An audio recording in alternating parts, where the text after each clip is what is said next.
So, what's up guys? Good day sa ating lahat. So, guys, for today's video, nakikita ko sa inyo kung paano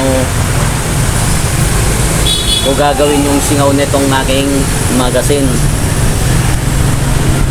So, kanina, ang akala ko sumisingaw yung inlet valve. So, binaklas ko yung inlet valve na yan. So actually, pasok pa to sa,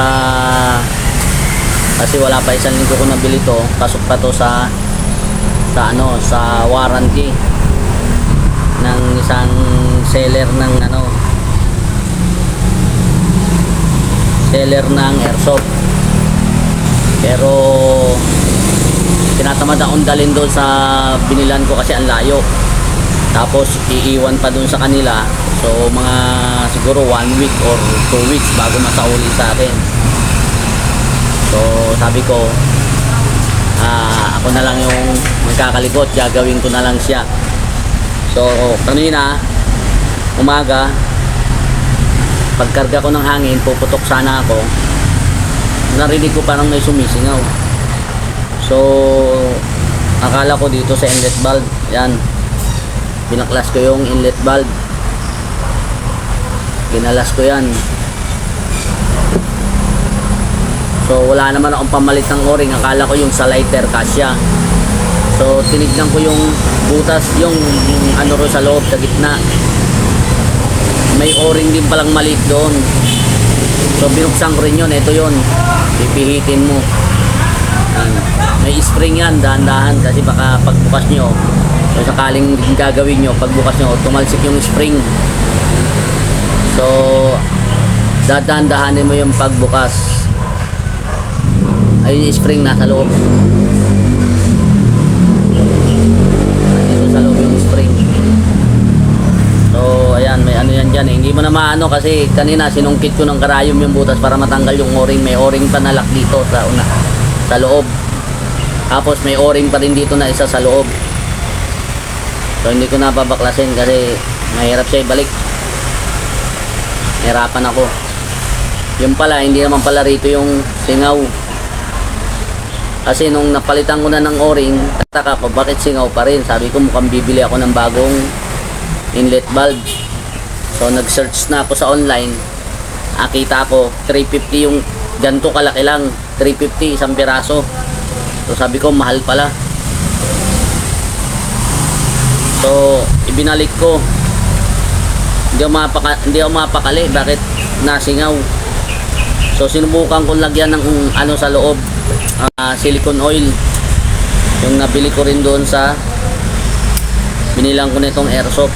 Yung silicone oil nila hindi ini-spray, pinapatak. So sobrang lapot niya.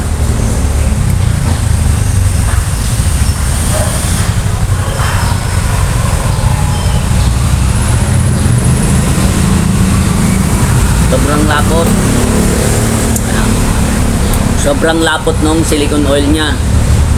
So hindi ako mapakali. Sabi ko sumisingaw talaga. Pinapairamdaman ko rito, hindi naman dito nanggagaling. Kasi pag nilagyan ko siya ng silicone oil, hindi niya binubuga yung hangin. Hindi niya binubuga yung silicone oil. So sabi ko hindi dito nanggagaling yung singaw. So ginawa ko, kumuha ko ng joy at saka sponge. Tinatakan ko siya ng bula. Yung pala dito nanggagaling yung singaw. So sabi ko paano kaya ito babaklasin. So meron siya ritong dalawang bilog. Yan, tagusan.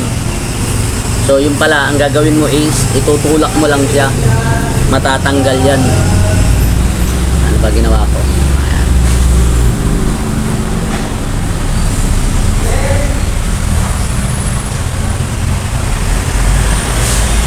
Kailangan pukpukin na hindi matulak, guys. Pupukpukin natin, guys. Ano ba yun?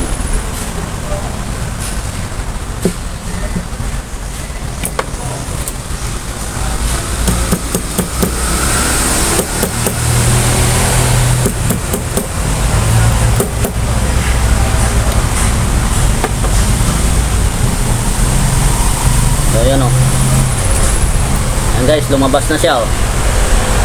Lahin mo lang yan.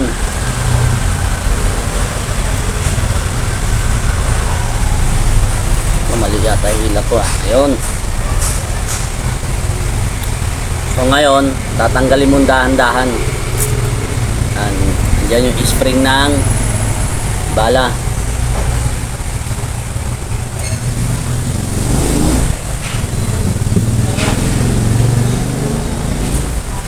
So ayan guys, yung o-ring. Pinunasan ko yan kanina. Ayan yung o-ring, pinunasan ko siya. Pupunasan ko siya para matanggal yung mga dumi-dumi.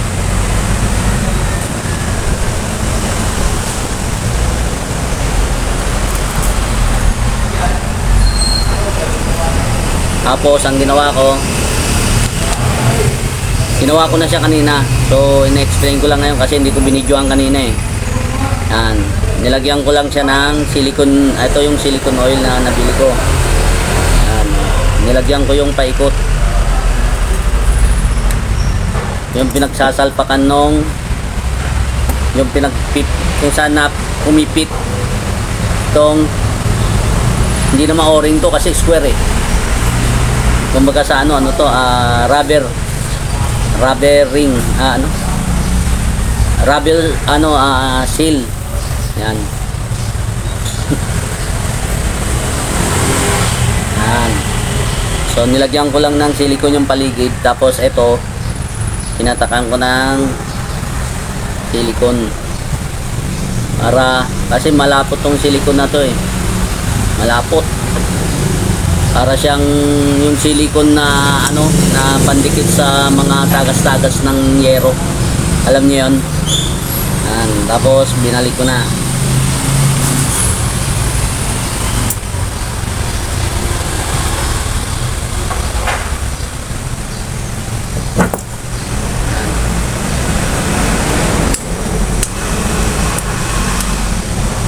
So, ganyan lang yung ginawa ko guys.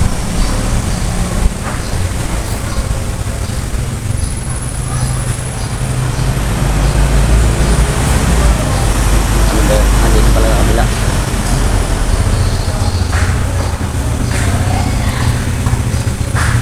Tapos ibabalik mo lang tong yan. Tapos pupupukin mo lang ng konti.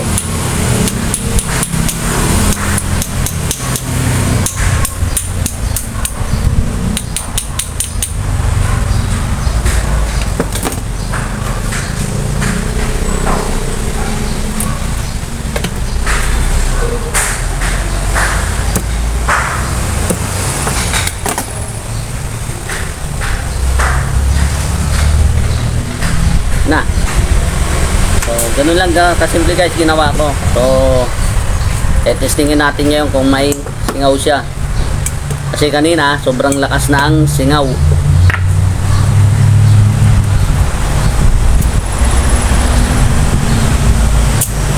Yan.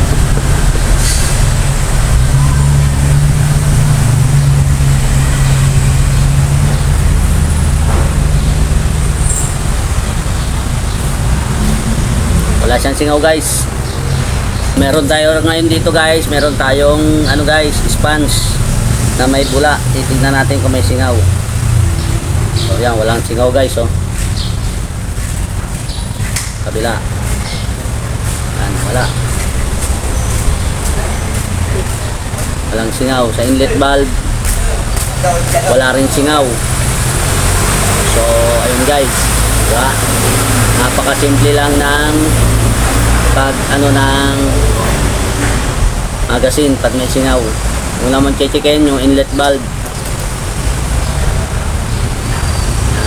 lagyan mo ng bula ang sponge ng dishwashing soap. Yan.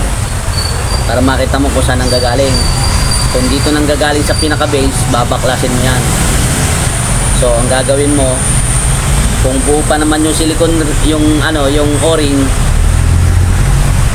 rubber seal, kung buo pa naman yung rubber seal niya, so kailangan mo lang lagyan ng silicone oil na malapot para i-shield niya yung mga singaw-singaw na maliliit. So ayan, okay na, wala nang singaw. So ready na tayong pumutok ulit. So ganun lang kasimple guys nung gumawa. Siya nga pala, yung unit natin is yung WE M92.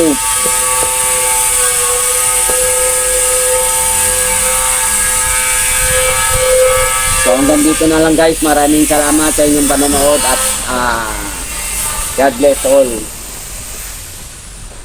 sa ating lahat. God bless all sa ating lahat. Thanks lang.